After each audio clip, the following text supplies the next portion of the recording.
Trusting gods will কোথায় লেখা আছে? জিরোমিও তার 29:11, হিতোপদেশ 3:5-6। কেউ বার করবে?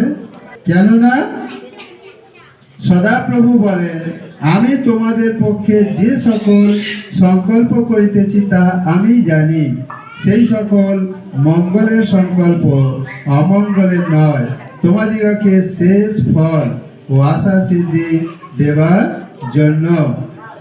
12 পত্র বলছে, আর তোমরা আমাকে আহ্বান করিবে এবং গিয়া আমার কাছে প্রার্থনা করিবে, আর আমি তোমাদের কথায় কর্ণপাত করিব। হালেলুয়া। ওই জন্য বলছে যে আমরা যেন ঈশ্বরের ইচ্ছাকে গুরুত্ব দিই, ঈশ্বরের ইচ্ছাকে যেন আমরা গুরুত্ব দিই। ট্রাস্টিং গডস উইল, অর্থাৎ ঈশ্বরের ইচ্ছাকে গুরুত্ব দেওয়া। যেমন আমার জীবনে অসুখ করেছে, আমি স্ব ইচ্ছায় সেগুলো গ্রহণ করেছি, কোনো অনুযোগ করিনি। কাজ করতে হবে, একা গেলে সমস্যা, বউকে নেচে দিচ্ছে। হালেলুয়া। সেই জন্য দেখো, কঠিন সমস্যা এলে তবে আমরা বুঝতে পারি ঈশ্বরের কি পরাক্রম। দেখবো